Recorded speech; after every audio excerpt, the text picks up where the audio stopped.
अस्सलामु अलैकुम वरहमतुल्लाहि वबरकातुहू। इन्नल हम्दुलिल्लाह नहमदुहु व नस्तईनुहु व नस्तगफिरुहु व नऊज़ु बिल्लाहि मिन शुरूरि अनफुसिना व मिन सय्यिआति अमालिना।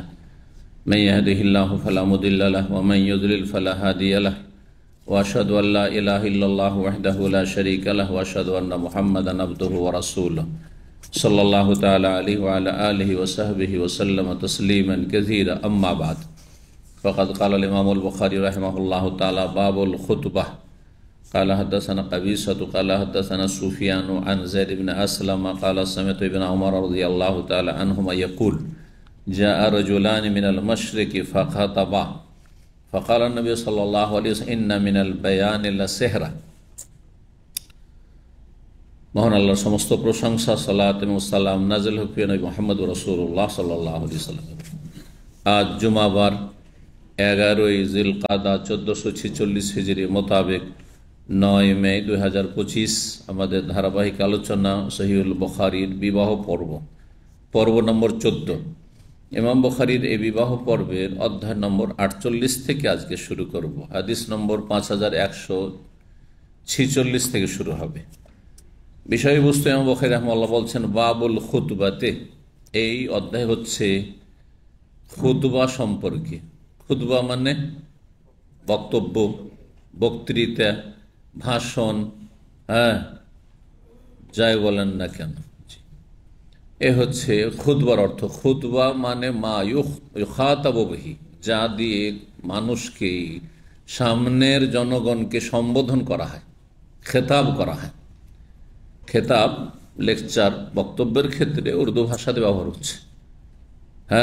যে ফলা খেতাব ফরমা রাহে, খেতাব মানে সম্বোধন করা, অ্যাড্রেস করা। তো খুতবা মানে মন্ত্র পাঠ নয়। এটা এই জন্যই বলছি যাতে বুঝে নেন যে অনারব জাতির মাঝে আরবি ভাষায় জুমার খুতবা আর ঈদের খুতবা এটা দলিল সম্মত না, যুক্তিসম্মত না। এটা খুতবার উদ্দেশ্যের বাস্তবায়ন করে না। খুতবার উদ্দেশ্য হচ্ছে, ওই শাব্দিক অর্থই হচ্ছে খেতাব মানে সম্বোধন করা। আর সম্বোধন সামনের মানুষগুলিকে তখনই হয় যখন তাদের বোধগম্য ভাষায় কথা বলা হয়, তারা যে ভাষা বোঝে সেই ভাষায় কথা বলা হয়। বুঝছেন না কথা? আরবি ভাষায় বাঙালি জাতির সামনে জুমার খুতবা, ঈদের খুতবা, কেরালাদের সামনে, উর্দুদের সামনে, ভারত পাকিস্তানে আরবি ভাষায় খুতবা এটা মন্ত্র পাঠ। যেমন হিন্দুদের মন্দিরে সংস্কৃত ভাষায় মন্ত্র পাঠ হয়, বোঝার জন্য নয়, পুজো পাঠ করার জন্য। ইসলাম এইরকম মানুষের মন গড়া মানবরচিত ধর্ম নয়। ইসলাম হচ্ছে দলিল ভিত্তিক দিন, যুক্তি ভিত্তিক দিন। ইসলাম মানুষের সুস্থ বিবেক পরিপন্থী ধর্ম নয়। বোঝা গেছে না? এটা সুস্থ মস্তিষ্ক সম্পন্ন মানুষ যে বুঝে, তাকে বোঝা উচিত যে খুতবার উদ্দেশ্য কি। প্রতি সপ্তাহে অন্তত যারা দুনিয়া নিয়ে ব্যস্ত আছে, বাধ্যতামূলক কিছু দিনের জ্ঞান তাদের দিয়ে দেওয়া হবে। না হইলে সারা বছর কেন, সারা জীবন কোনো ইসলামিক লেকচার আসবে না, মসজিদে দর্শ হইলেও আসবে না, জলসা মহফিল হইলেও আসবে না। কখনো আসবে না যারা দুনিয়া নিয়ে ব্যস্ত আছে। তাহলে তাদেরকে আপনি দিনের জ্ঞান দেওয়া যে ফরজ, ফরজে আইন কখনো কখনো কখনো ফরজে কিফায়া, দুটো ছাড়া সুন্নত মুস্তাহাব নয়। দিনের জ্ঞান দেওয়া জাতিকে, যারা জানে তাদের ওপর হয় ফরজে আইন, যে আপনার ছাড়া কেউ নেই ওখানে জ্ঞান দেওয়ার মতো। আর যদি আপনার ছাড়া, আমরা ছাড়া আরও কেউ থাকে তাহলে ফরজে কিফায়া। আমাদের 10 জন আলেম আছে, একজন দিলে হইল। প্রতিটি বিষয়, প্রতিটি ইস্যু নিয়ে আমাকে বলতে হবে এটা ফরজে আইন নয়, ফরজে কিফায়া। আমার জন্য মুস্তাহাব, সবার জন্য সবাই মিললে হচ্ছে ফরজ, ফরজে কিফায়া। ফরজে আইন একজন দিয়ে আদায় হয়ে যাবে। কথা বুঝতে পারছেন না? তো এই ফরজে আইনটা বা ফরজে কিফায়াটা কেমন করে আদায় করবেন যদি আরবি দিয়ে জুমার খুতবা, আরবি দিয়ে ঈদের খুতবা? এই জন্য জাতির পয়সাওয়ালা ব্যক্তিরা, জাতির নেতৃস্থানীয় ব্যক্তিরা অনারব সমাজে বিশেষ করে ইসলাম সম্পর্কে কিছুই জানে না। আল্লাহ বিনা বাড়াবাড়িতে বলছে, কিছুই জানে না। তার একমাত্র ব্যক্তি জীবনে যদি ইসলাম চর্চা করে সেটা আলাদা কথা। এইরকম লোক হাজারে একটা পাবেন না। হ্যাঁ, যে পয়সা নিয়ে ব্যস্ত আর ক্ষমতা নিয়ে ব্যস্ত আর তার মধ্যে সময় করে আবার দিন শিখবে, হ্যাঁ 10 মিনিট আধা ঘন্টা, এইসব সময় নেই, এর মন মানসিকতা নেই। কিন্তু জুমাতে আসতে বাধ্য একজন মুসলিম হিসাবে, ঈদের খুতবাতে আসতে ব্যস্ত, ঈদের মজলিসে আসতে, ঈদগাহে বাধ্য, সেখানে ব্যস্ততা দিয়ে চলবে না। সুতরাং সেখানে কি জুতো দিনের জ্ঞান দিয়ে দেন? গোটা বছরে 52টি সপ্তাহ, 52টি জুমা, আর দুটাই 54টি টপিক প্রতি বছর দিতে পারবেন সকল স্তরের মুসলিমদেরকে। এই জন্য খুতবা হবে সেই জাতির ভাষায় যেই জাতি সেখানে সংখ্যাগরিষ্ঠ, মেজরিটি। আরব দেশে আরবিতে খুতবা এই জন্য হয় যে এটা তাদের দেশ, তবে এখানে তারাই আসল হচ্ছে সংখ্যাগরিষ্ঠ, কোথাও থাকার নাই থাক, ব্যতিক্রম কোনো জায়গা হইতে পারে। হ্যাঁ, এই জন্য ক্যাম্পগুলিতে একটা সুযোগ আছে যে আরবি ছাড়া অন্য ভাষাতে খুতবা দিতে পারেন। কুয়েতে তো বেশ কিছু মসজিদে পারমিশন আছে, হ্যাঁ, যে আরবি ছাড়া উর্দুতে, বাংলায়। আমি খুতবা দিয়ে এসেছি বাংলায়, কুয়েতের শহরের ভিতরে, যদিও সৌদি আরবের শহরের ভিতরে এরকম মসজিদে হয়তো অনুমতি নেই, খুতবার অনুবাদ করার অনুমতি আছে। এইরকমই আরও বিভিন্ন দেশ, বাহরাইনে, দুবাই, এসব দেশগুলিতে যেসব জায়গাতে ধরেন বাঙালি বেশি ক্যাম্পের ভিতরে অথবা কোনো মসজিদে আওকাফ পারমিশন দিয়ে রেখেছে যেখানে বাংলায় খুতবা হইতে পারে, আর উর্দু বেশি তো উর্দুতে খুতবা হইতে পারে। জি, তো এটি হচ্ছে খুতবার উদ্দেশ্য। খুতবা মানে তাহলে খেতাব করা, সামনের মানুষকে বোঝানো, সম্বোধন করা। জি, এখন খুতবা ভাষণ নবী সাল্লাল্লাহু আলাইহি সাল্লাম দিতেন প্রয়োজনে, মানে যে কোনো প্রয়োজনে শুরু করতেন কি দিয়ে? খুতবা দিয়ে। যেই খুতবার কিছু মৌলিক বিষয় রয়েছে যেগুলি অবশ্যই হইতে হবে, যেমন আল্লাহ রাব্বুল আলামিনের প্রশংসা, গুণগান। হ্যাঁ, দেখেন সূরা ফাতিহা শুরু হয়েছে আল্লাহর গুণগান দিয়ে, তাই না? আল্লাহর প্রশংসা দিয়ে শুরু হয়, ইন্নাল হামদালিল্লাহি নাহমাদুহু ওয়া নাস্তাইনুহু ওয়া নাহমাদুহু ওয়া নুসাল্লি আলা রাসূলিল কারীম আলহামদুলিল্লাহ ওয়াসসালাতু ওয়াসসালামু আলা, এইভাবে আল্লাহর হামদ ও সানা দিয়ে শুরু হবে। এটা জরুরি, এছাড়া খুতবা জায়েজ নাই। রাসূলুল্লাহ সাল্লাল্লাহু আলাইহি ওয়াসাল্লামের ওপর সালাত ও সালাম হইতে হবে, হ্যাঁ, শুরুতে শেষে দুই দিকে হইলে ভালো, না হলে কমপক্ষে একবার হইতে হবে। এই জন্য হ্যাঁ, ওয়া আশহাদু আন্না মুহাম্মাদান আবদুহু ওয়া রাসূলুহু সাল্লাল্লাহু, তারপরে সাল্লাল্লাহু আলাইহি ওয়া আলা আলিহি ওয়া সাহবিহি ওয়া সাল্লাম তাসলিমান কাসীরা, বলছেন না? বলছেন না? জি, শেষখানে সালাত পড়ছেন খতিবরা, খেয়াল করে দেখবেন।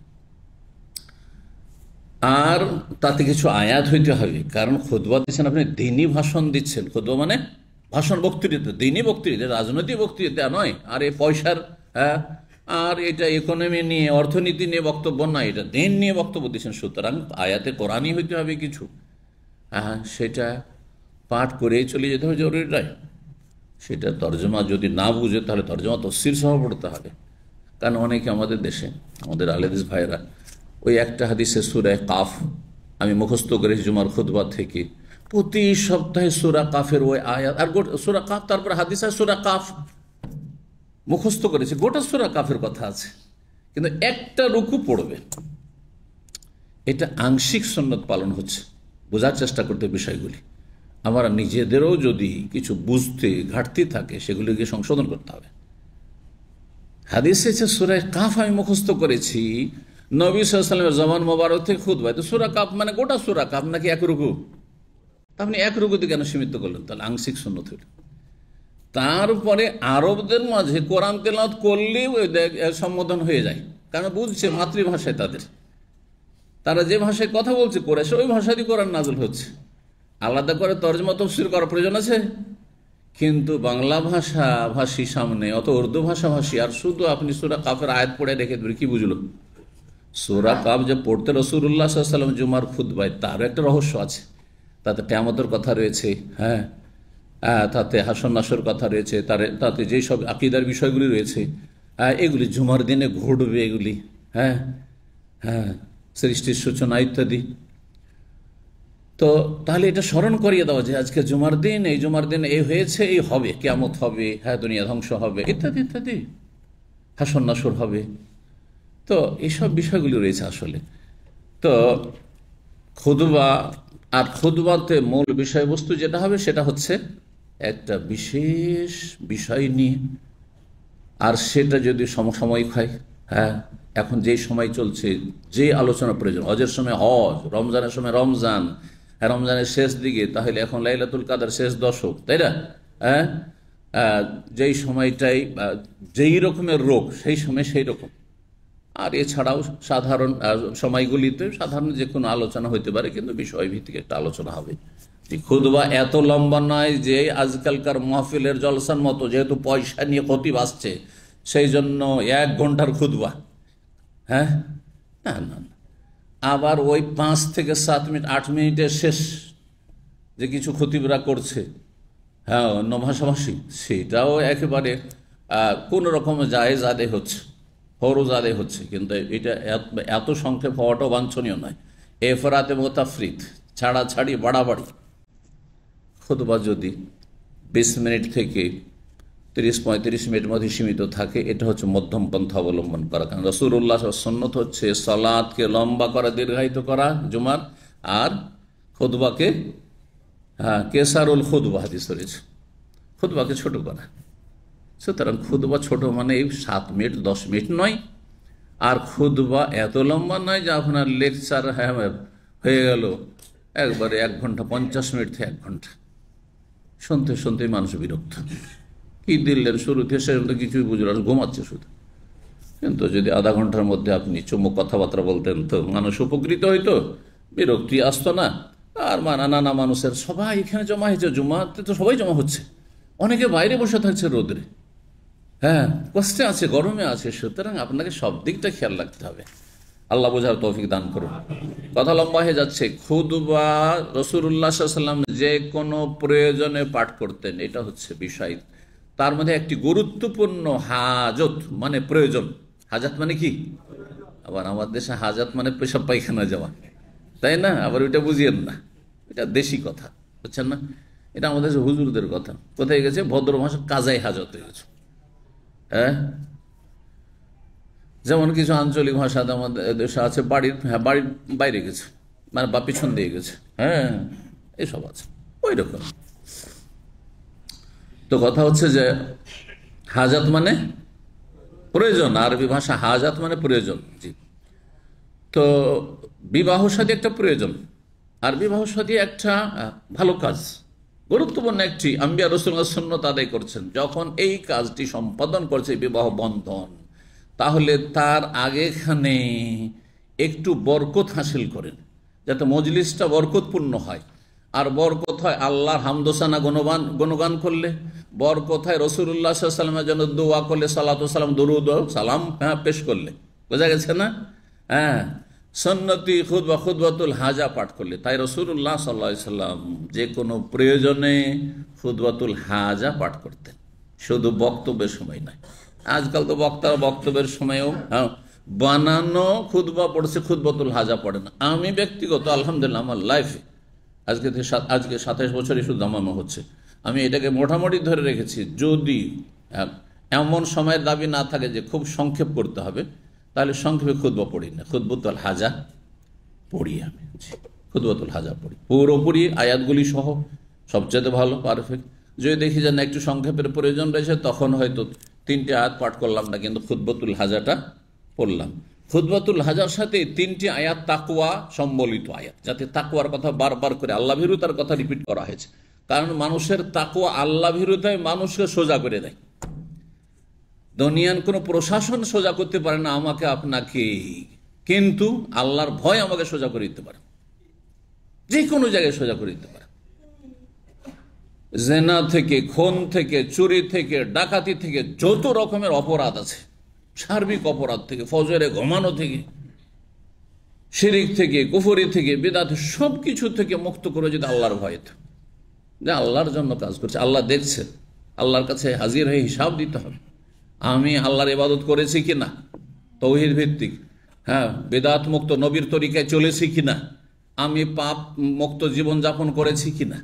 মানুষ জানুক আর নাই জানুক, মানুষকে দেখানোর উদ্দেশ্য না। তাকওয়া মানুষের ইখলাস তৈরি করে দেয়। তাকওয়া না থাকলে, আল্লাহর ভয় নেই, সুতরাং সবকিছুই করছেন। যদি নামাজও পড়ছেন তো দুনিয়ার স্বার্থে, রোজা রাখছেন তাও দুনিয়ার স্বার্থে, সেন্টারে আসেন তাও দুনিয়ার স্বার্থে, কারণ তাকওয়া নেই। কিন্তু তাকওয়া যদি থাকে তাহলে লিল্লাহিয়াত আসবে, লিল্লাহিয়াত আসবে, সব আল্লাহর জন্য করছি। আমার মানুষকে জানাবার কোনো প্রয়োজন নেই, হ্যাঁ, মানুষকে দেখাবার কোনো প্রয়োজন নেই। আর মানুষের কাছে আমাকে ভালো মানুষ হওয়াটা এটা আমার উদ্দেশ্য নয়, রবের কাছে ভালো মানুষ হইতে হবে।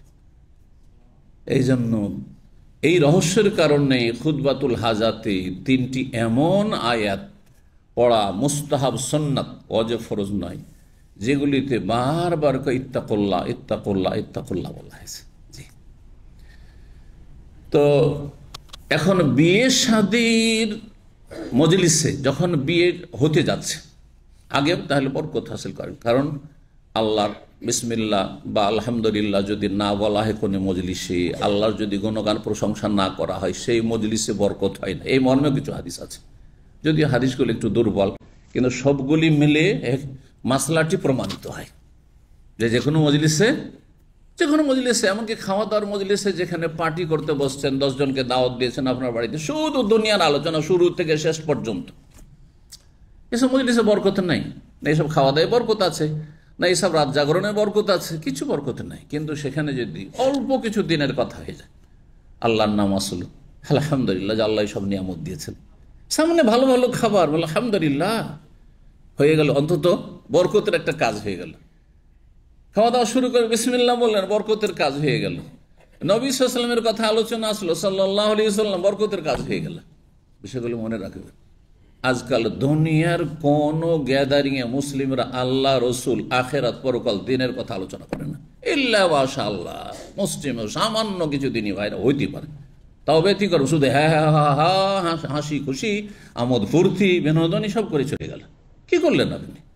আপনার এই বসায় কোনো বরকত নেই।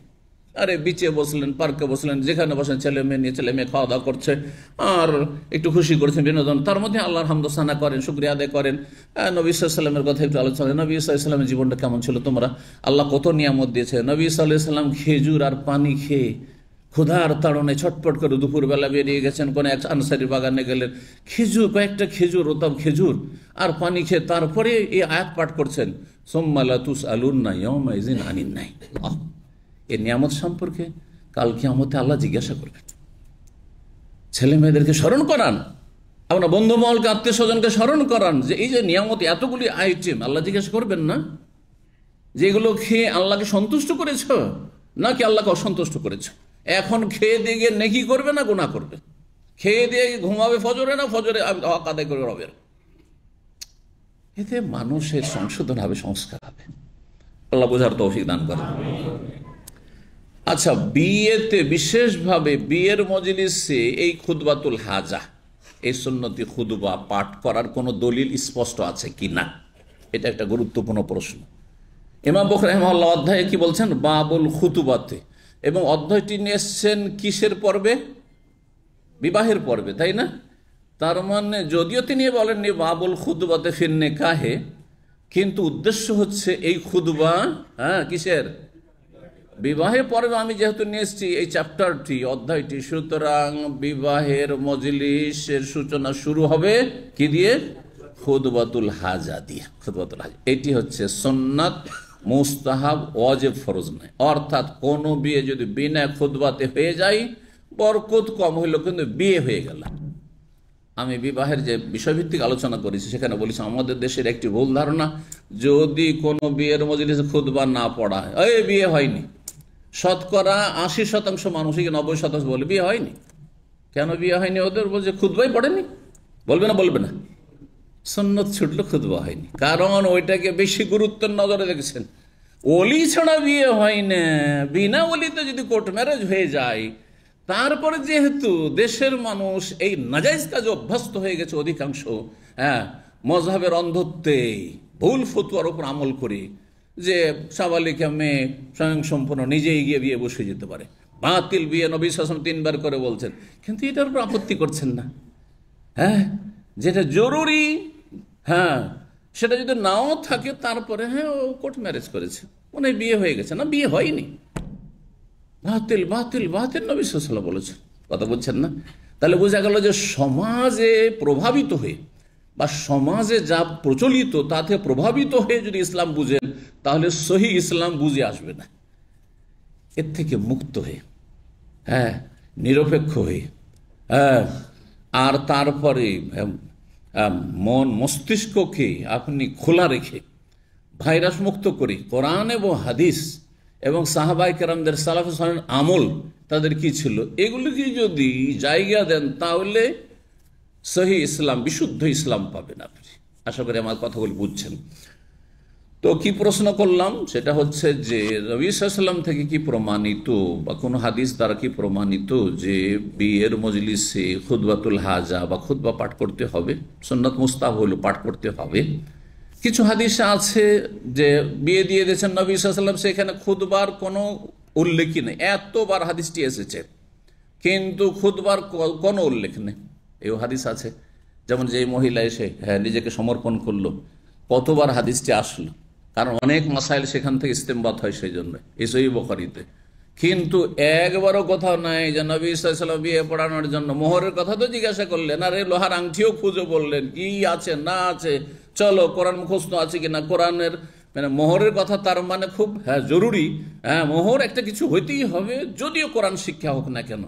কিন্তু একথা বললেন না যে খুতবাটা তুমি পাঠ করো অথবা আমি পাঠ করি, বলেছেন বিয়ে দিয়ে দেয় ফাকাদ যাওয়াজনাকা বিমা মাআকা মিনাল কোরআন, করলেন না। তাহলে এই হাদিস প্রমাণ করে যে বিয়েতে খুতবা আবশ্যক, ফরজ না। যদি ফরজ হইতো তো নবী তরক করতেন না। ফরজকে কখনো তরক মানে বুঝেন তো, কারণ এটা বাংলায় ব্যবহার হচ্ছে সেজন্য বললাম, কি ছাড়তেন না, ত্যাগ করতেন না। জি, কিন্তু আব্দুল্লাহ ইবনে মাসউদ রাদিয়াল্লাহু তাআলা আনহু থেকে হাদিস রয়েছে, হাদিস কয়েকটি হাদিসের কিতাবে রয়েছে, আবু দাউদে রয়েছে, নাসাইতে রয়েছে, আর দারমিতে রয়েছে, মুসনাদ হাকিমে বিভিন্ন হাদিসের কিতাবে রয়েছে, এক কথা বুখারী মুসলিম ছাড়া। হাদিসটি সহিহ, আল্লামা আলবানী রাহিমাহুল্লাহ সহিহ বলেছেন যে আল্লামানা রাসূলুল্লাহ সাল্লাল্লাহু আলাইহি ওয়াসাল্লাম খুতবাতাল হাজাতে ফিন নিকাহি, খুতবাতুল হাজাতে ফিন নিকাহি ওয়া গায়রি। নবী সাল্লাল্লাহু আলাইহি ওয়াসাল্লাম আমাদেরকে খুতবাতুল হাজা, প্রয়োজন বোধে খুতবা শিখিয়েছেন। যেমন তাশাহুদ শিখিয়েছেন, তেমনি এই খুতবা শিখিয়েছেন। কিসের ক্ষেত্রে?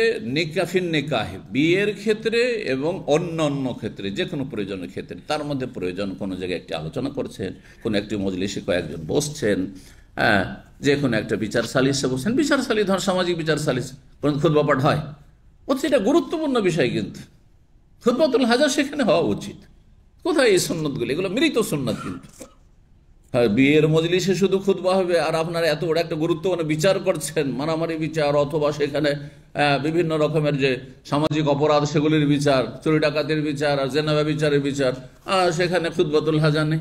কেমন করে আপনাদের এই বিচারের মজলিসে, সালিসের মজলিসে বরকত হবে? বলছেন না, যদিও কাজটি ফরজ নয়, কিন্তু বরকতহীনতার কারণ। জি, বরকতহীনতা মানে একটা অশান্তি। আপনার এই বিচার সালিস করেও শান্তি হইল না দেশ গ্রামে। তো ইমাম বুখারী এই জন্য নিয়ে এসছেন যে খুতবা বিয়ের মজলিসে পড়া কি সুন্নাত, কিন্তু হাদিসটি ইমাম বুখারী শর্ত মোতাবেক ওই উচ্চ মানের সহি নয়, যদিও সহি, সেই জন্য সরাসরি হাদিসটি নিয়ে আসেনি। সেটি আবু দাউদ, নাসাঈ হাদিসের কিতাবে রয়েছে। 5146 নম্বর হাদিস বর্ণনা করছেন যায়েদ ইবনে আসলাম তাবি, তিনি বলেছেন সামিআতু ইবনে ওমর, আমি শুনেছি আব্দুল্লাহ বিন ওমর রাদিয়াল্লাহু তাআলা আনহুমা থেকে, ইয়াকুলু, তিনি বলেন যা রাজুলান মিনাল মাশরিক, দুইজন ব্যক্তি মদিনার পূর্ব অঞ্চল থেকে আসলো। মাশরিক মানে পূর্ব অঞ্চল, ব্যাপক কথা। এখন বাংলাদেশে বসে যদি বলে পূর্বাঞ্চল, তাহলে পূর্ব, তাহলে পূর্ব দিক কি হবে? যেখানে আছেন আপনি সেখান থেকে পূর্ব দিক, তাই না? সৌদি আরবে যদি মক্কা মদিনা বা রিয়াদে বসে যদি বলেন পূর্ব দিক, তো শারকিয়া, এই জন্য এই দিকটাই কি বলা হচ্ছে? মাশরিক আর শারক একই কথাই। আলাসা থেকে আপনার এই দাম্মাম, কাতিফ আর জুবাইল, খাবজি, হাফরুল বাতেন পর্যন্ত শারকিয়া, ইস্টার্ন প্রভিন্স, তাই না? পূর্বাঞ্চল, জি, পূর্বজন। তো যখন মদিনা মক্কায় আপনি থাকবেন, তখন পূর্বে যেমন দাম্মাম পড়ছে, তেমন পূর্বে কাসিম রিয়াজও পড়ছে। বুঝতে পারছেন না? তো নবী সাল্লাল্লাহু আলাইহি ওয়াসাল্লামের সাহাবী আব্দুল্লাহ বিন ওমর বলছেন মদিনায় বসে, হ্যাঁ, ঘটনাটি যে দুইজন লোক আসলো পূর্ব দিক থেকে। এই পূর্ব দিক মানে এই দামামের দিক থেকে গেছেন, আলাসার দিক থেকে, এদিক থেকে, একেবারে পূর্ব থেকে না, এর চাইতে বেশি পূর্বে হচ্ছে, এর চাইতে বেশি পূর্বে হচ্ছে ইরাক। হ্যাঁ, ইরাক পূর্ব দিকে ইশারা ইঙ্গিত, সেখানে ফিতনা ফাসাদ হবে। তো এই ক্ষেত্রে বিশেষজ্ঞ ওলামা মুহাদ্দিসিনরা বলেছেন, হাদিসে ভাষ্যকাররা, যে সেই ফিতনার জায়গা হচ্ছে ইরাক। দেখেন 1400 বছর ইতিহাস প্রমাণ করে যে বড় বড় ফিতনা ফাসাদগুলি, অশান্তি বিশৃঙ্খলা আর মানুষের ক্ষয়ক্ষতি, দিন দুনিয়ার ধ্বংস, সেগুলি ইরাকে বেশি হয়েছে। 1400 বছর ইতিহাস সম্পর্কে যারা জ্ঞান রাখে, বাগদাদের পতন, সুবহানাল্লাহ। আর তারপরে এই যে ইরাক দুনিয়ার মধ্যে সবচেয়ে শক্তিশালী দেশ ছিল, হ্যাঁ, সব দিক থেকে শক্তিশালী ছিল, সব দিক থেকে শক্তিশালী ছিল। এই সাদ্দামের মতো মাথামোটা লোক দেশটিকে দিল ধ্বংস করে, ইসলামের শত্রু, মুসলিমদের শত্রুদেরকে সুযোগ দিল আক্রমণ করার জন্য। বুঝতে পেরেছেন? দেশ ধ্বংস করে রাফেজি শিয়াদের হাতে তুলে দিল, সুন্নি দেশ শিয়া হয়ে গেল। আর এখানে জুলম অত্যাচারের শেষ নেই। আহলে সুন্নাত ওয়াল জামাত, হানাফি, শাফি, মালিকি যারা সেখানে বসবাস করে, তাদের সেখানে জীবনযাপন মুশকিল করে দিয়েছে বর্তমান সময়ে। জি, এইসব খবর তো আর মিডিয়াতে আসে না, রাখেন না। জি, কিন্তু জ্ঞানীরা, আলেম ওলামার অবশ্যই খবর রাখে যে কোথায় কি আমাদের মুসলিম ভাইদের, আহলে সুন্নাত ওয়াল জামাত, হানাফি, শাফি, মালিকি, হাম্বলি, আহলুল হাদিস, সালাফি, তাদের কি অবস্থায় আছে, অবশ্যই তারা খবর রাখে। জি, তো কথা হচ্ছে যে এইগুলো হচ্ছে ফিতনা ফাসাদের দেশ। এই দুইজন পূর্ব দিক থেকে এসেছিল। পূর্ব দিক যে কোনো জায়গা হইতে পারে, কিন্তু কোথা থেকে এসেছিল ইতিহাস প্রমাণ করে যে সেই দুজনের নামও এসছে। সাহাবা ইকরামরা কোনো কোনো এতে উল্লেখ করেছেন, তারা দুইজন কে ছিল? দুইজনে বনু তামিম বংশের ছিল। তামিম বংশের তামিমি ছিল তারা।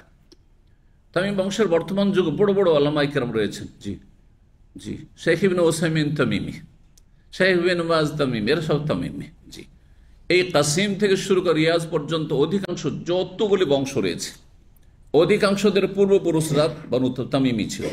তামিমি লিখুক আর না লিখুক, আজকাল অনেক শাখা প্রশাখা বংশের হয়ে গিয়ে তারপর ওই তামিমের কিছু শাখা ওরা জানে কিন্তু যে আমরা অমুক নামে পরিচিত, হ্যাঁ, কিন্তু আমাদের আসল হচ্ছে ওই 1400 বছর আগে আমরা তামিমি বংশের।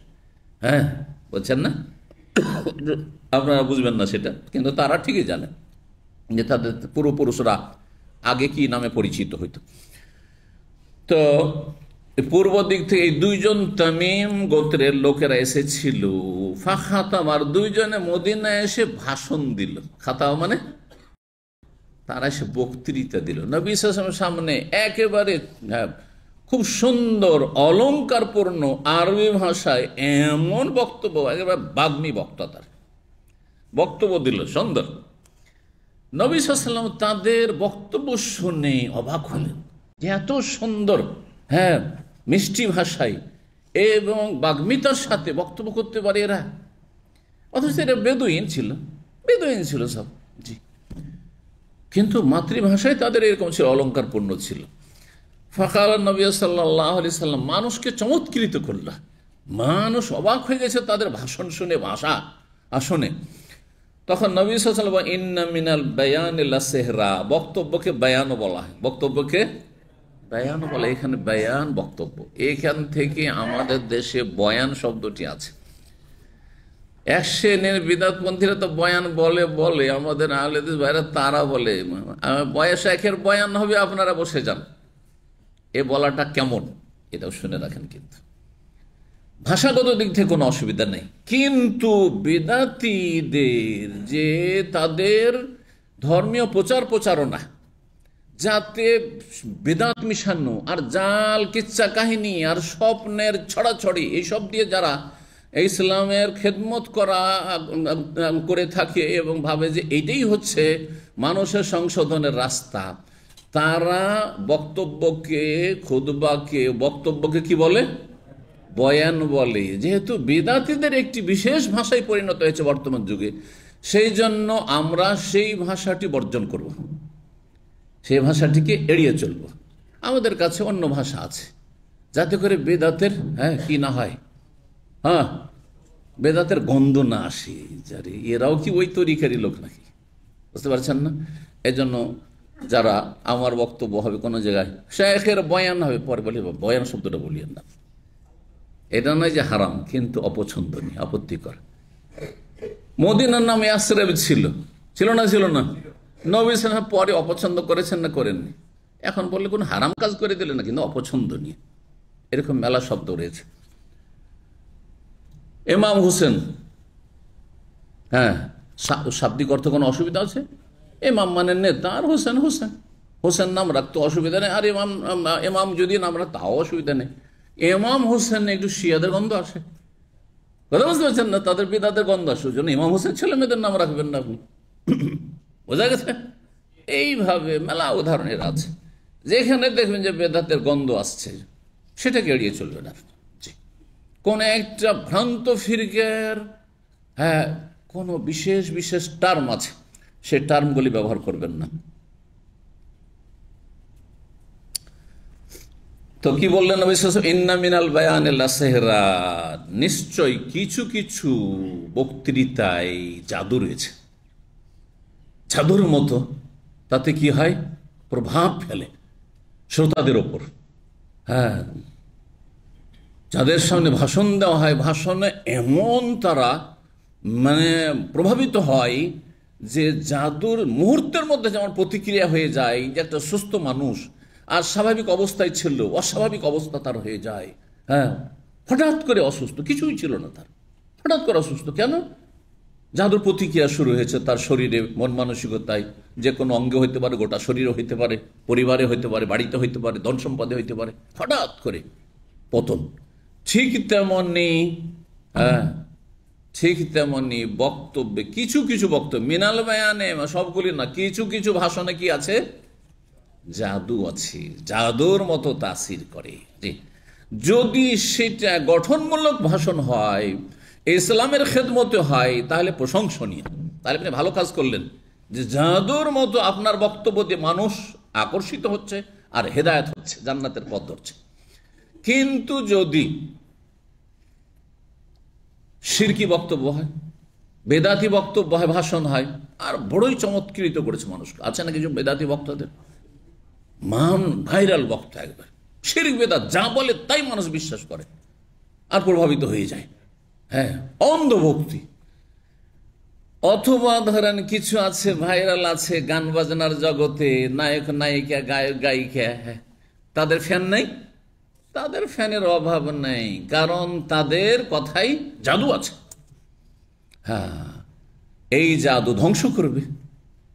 তাহলে বক্তব্যের, ভাষণের জাদু দিয়ে যদি গঠনমূলক কাজ হয়, আপনি ঈমান ইসলাম ভালো করছেন, সমাজ পরিবারের খেদমত করছেন, আপনি মানব জাতিকে মানুষের মতো মানুষ তৈরি করছেন, গঠনমূলক হলে অসুবিধা নেই। গঠনমূলক কথাটি খুব সুন্দর, যে কোনো গঠনমূলক হতে পারে, মানুষের ব্যক্তি জীবনে, পারিবারিক গঠনে। আপনি গড়ার কাজ করছেন, ভাঙার কাজ করছেন না, এক কথা ধ্বংস করছেন না আপনি, তাহলে ভালো কথা। তো রাসূলুল্লাহ সাল্লাল্লাহু আলাইহি ওয়াসাল্লাম যে কথাটি বলেছেন, এটির পজিটিভ দিকও আছে আর নেগেটিভ দিক আছে।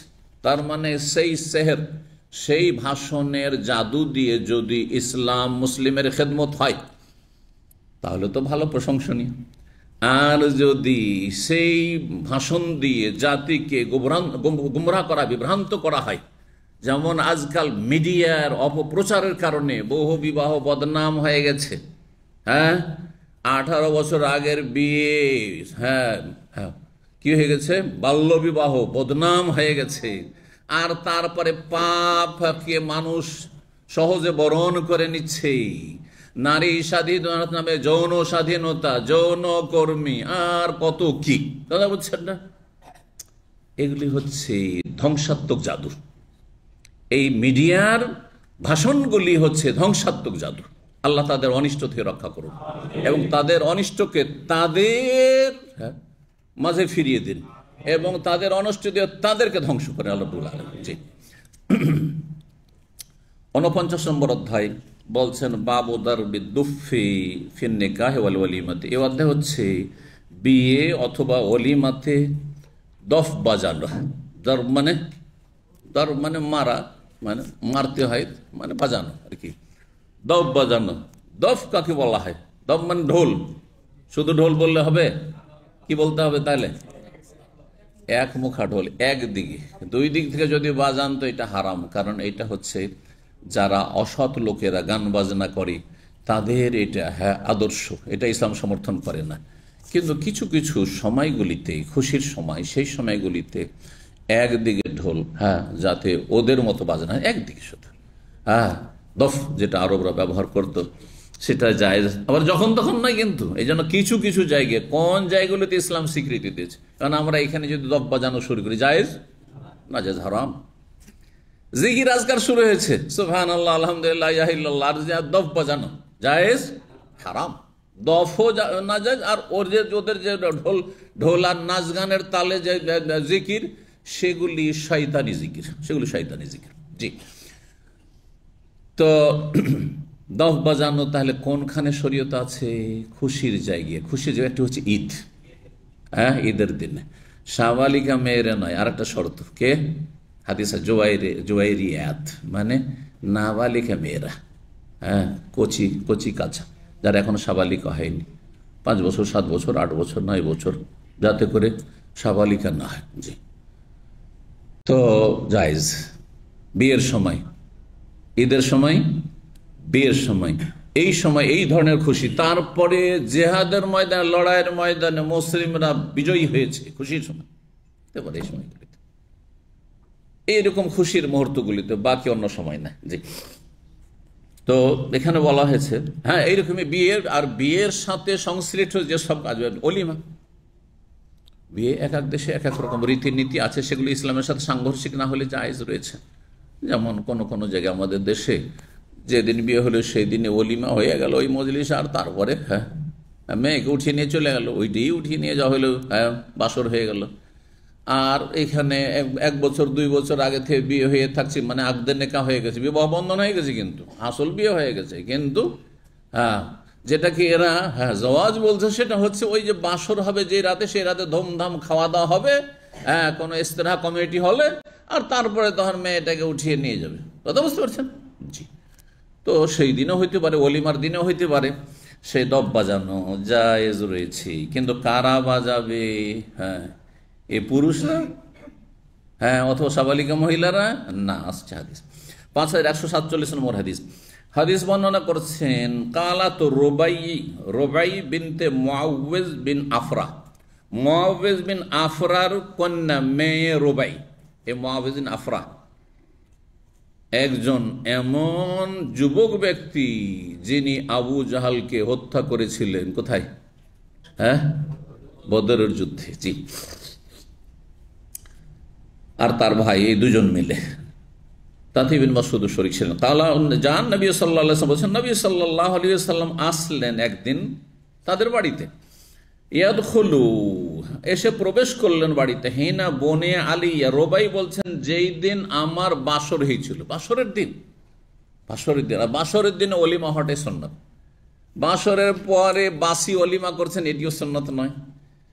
আর বিয়ের আগে অথবা বিয়ের দিনে দেখা দেখি নাই, শুধু লেখাপড়া হয়েছে আর করে নিলেন, জায়েজ আছে। কিন্তু উত্তম সুন্নত যেই দিন বর কনের দেখা সাক্ষাৎ হবে, অর্থাৎ বাসর হবে, সেই দিন অলিমা করা সুন্নত। জি, যাতে লোকেরা জানে যে আজকে তাদের হ্যাঁ কি হলো, দাম্পত্য জীবনের সূচনা হইল, আর দোয়া দেয়। যেই দিন বনে আলাইয়া, মানে আমাকে নিয়ে ঘর করা হলো, শাব্দিক অর্থ, ঘর করা মানে বাসর হইল। ফাজালাস আলা ফিরাশি, বলছেন রোবাই যে আমার বিছানায় বসে গেলেন রাসূলুল্লাহ কামাজলিসে কামিন্নি, যেমন একজনকে বলছেন যেমন আপনি বা তুমি বসে আছো আমার পাশে, তার এক নিকটাত্মীয় বলছে তুমি যেমন আর পাশে বসে আছো, একই বিছানায়, একদিকে আর একদিকে। সেই রকমের রাসূলুল্লাহ সাল্লাল্লাহু আলাইহি ওয়াসাল্লাম ওই মেয়েটি যেখানে বসে আছে বাসরের দিনে, সেই দিন তার বিছানায় গিয়ে বসে গেলেন। আশ্চর্য কথা, নবী সাল্লাল্লাহু আলাইহি ওয়াসাল্লাম মাহরাম না এ মেয়েটির, আর গিয়ে বিছানায় বসে গেলেন। প্রশ্ন উঠতে পারে না? পারে না? ইসলামের শত্রুরা এইসব জায়গাগুলিতে সুযোগের সন্ধানে থাকে। এই জন্য আপনাদেরকে জেনে নিতে হবে এই হাদিসের ভাষ্য। রাসূলুল্লাহ সাল্লাল্লাহু আলাইহি ওয়াসাল্লাম যে বসেছেন এইভাবে, আত্মীয়তার সম্পর্ক যদি দেখা যায় তো না, আত্মীয়তার সম্পর্ক নেই, কারণ রোবাই হ্যাঁ ইনি হচ্ছেন আনসারিয়া, আত্মীয়তার এমন মাহরামের কোনো সম্পর্ক ছিল না। কেন বসেছেন তাহলে? কিভাবে বসেছেন? নন মাহরাম বসা, এখানে ওলামারা দুটো জবাব দিয়েছেন, শুনে রাখা ভালো করে। একটি হচ্ছে মাঝখানে হয়তো পর্দা দেওয়া ছিল, পর্দা দেওয়া ছিল, পর্দার আড়ালে মেয়েটি বসে আছে আর বিছানার আরেক পাশে রাসূলুল্লাহ সাল্লাল্লাহু আলাইহি ওয়াসাল্লাম গিয়ে বসলেন। হতে পারে না, পারে না? ছোট ছোট রুমে যারা বসবাস করে দেখবেন ওই একই জায়গায় কি করছে, ফ্যামিলি নিয়ে আসছে, ওই একটা রুমে মাঝখানে একটা পর্দা দিয়ে দিয়েছে, ওইদিকে ওর ওয়াইফ আছে আর এদিকে দুটো মেহমান বন্ধু বান্ধব এসে খাওয়াচ্ছে। বলছে একই রুমে আমরা বসেছিলাম, বলবেন না, বলবেন না যে একই রুমে বসেছিলাম, কিন্তু মাঝখানে পর্দা ছিল, বুঝতে পারছেন? পর্দা থাকলে অসুবিধা নেই। এখানে যদি আমরা মাঝখানে পর্দা দিয়ে দিই ওই পিলার থেকে, আর পেছনে মহিলারা বসে থাকে, না জায়েজের কিছু আছে নাকি?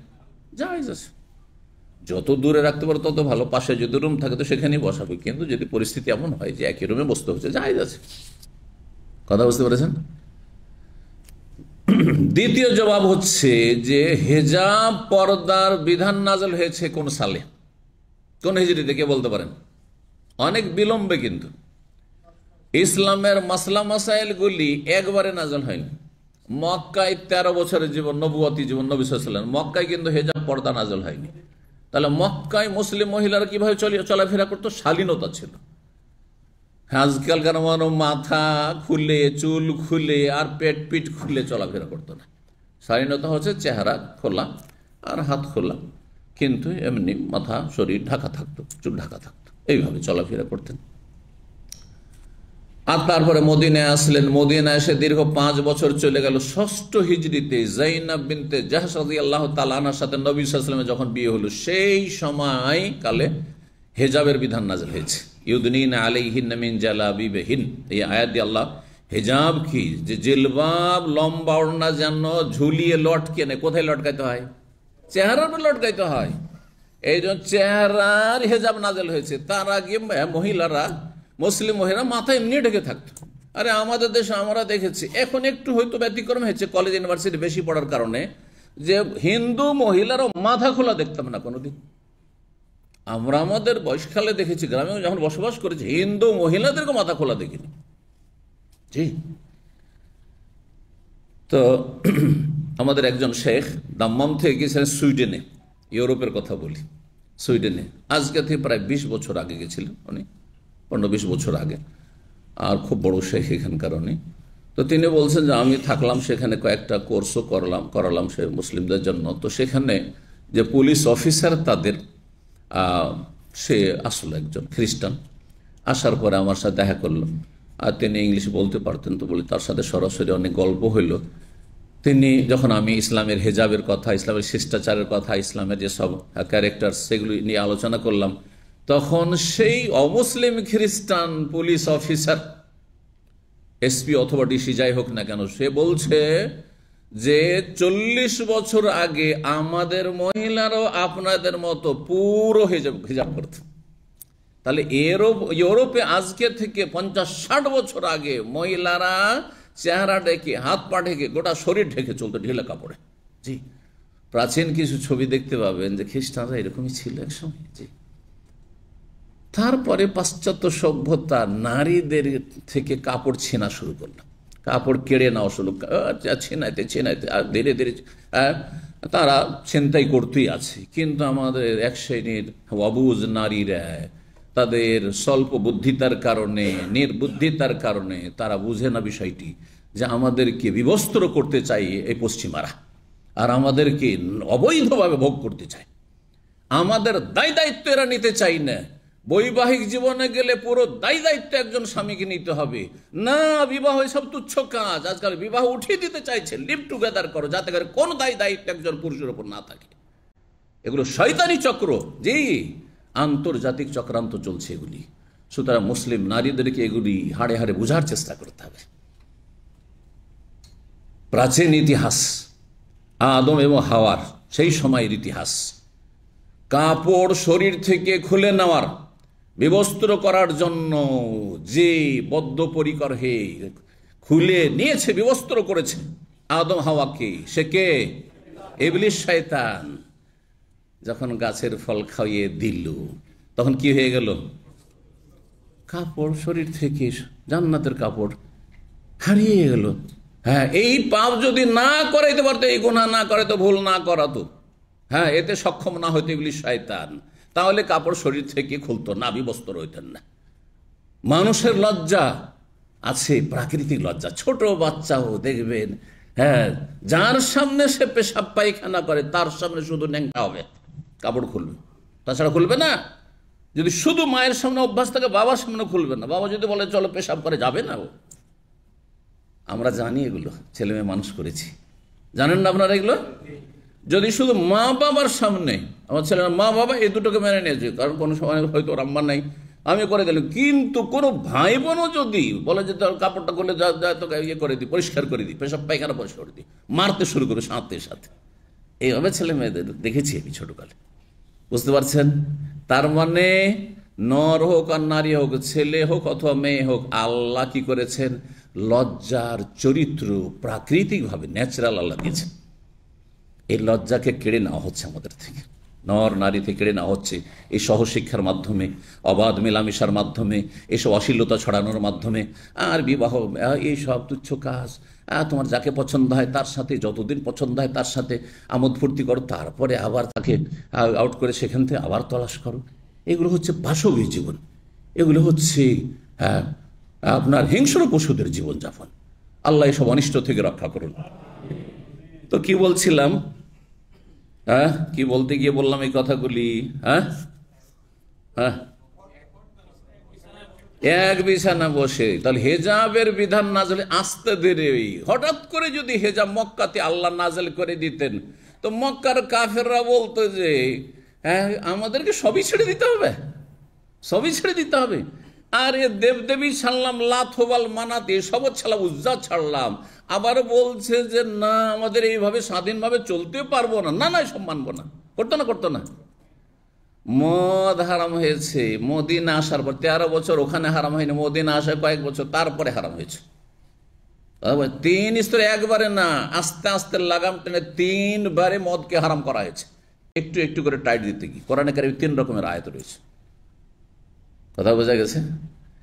একবারে টাইট দিলে সব ইসলাম থেকে সবাই দূরে, সে কেউ ইসলাম গ্রহণ করতেন না, ইল্লা মাশাআল্লাহ ব্যতিক্রম। জি, তো এই জন্য ইসলামের বিধান হচ্ছে, যদি দেখেন যে খুব খারাপ লোক, ওর উপর লোড বেশি চাপাবেন না। এমন খারাপ যে সে ইসলামের ধারে কাছে নাই, তাহলে ওকে কিছু সামান্য কিছু হালকা হালকা দেন, একটু হালকা হালকা দেন, মসজিদ মুখী করেন। এখনই নেগেটিভ পজিটিভ, এই মুখে আপনার সিগারেটের গন্ধ আসছে, টাকার নিচে কাপড়, এগুলো কথা তুলিয়েন না। কেউ একটা নতুন ইসলাম গ্রহণ করতে যাচ্ছে, আগে আবার এক জাহেল আছে, এক শ্রেণীর জাহেল আছে, বলছে যে চলেন আপনার খাতনার ব্যবস্থাটা করে দেবো। আরে পাগল, কারো জাহান্নাম থেকে তো ওটা, ও খাতনা না করলেও জাহান্নাম থেকে বাঁচতে পারে হয়তো, কিছুটা নাপাকির আশঙ্কা থাকছে, কিন্তু জাহান্নামে এখন পড়ে আছে। আর তুমি জাহান্নাম থেকে না উঠিয়ে ওকে তুমি আগেই বলছে যে হসপিটালে ব্যবস্থা আছে, ফ্রি খাতনা হবে। আরে যতই ফ্রি বলেন, ও খাতনা করবে না, ভয় পাবে, কলমাই পড়বে না তোমার। কথা বোঝা গেছে? এগুলি ইসলামের তরিকা নয়। আস্তে ধীরে আস্তে ধীরে শিরক বেদাতের মাঝে বাস করছে, বেদাতি সমাজে বাস করছে। একসাথে সৌদি আরব থেকে গিয়ে দিলেন রফে দেন শুরু করে, কেন রে ভাই রফে দেন, আর আমিন জোরে বল, আর একেবারে এভাবে হাত বাঁধা, ওদের মতো একটু থাকেন।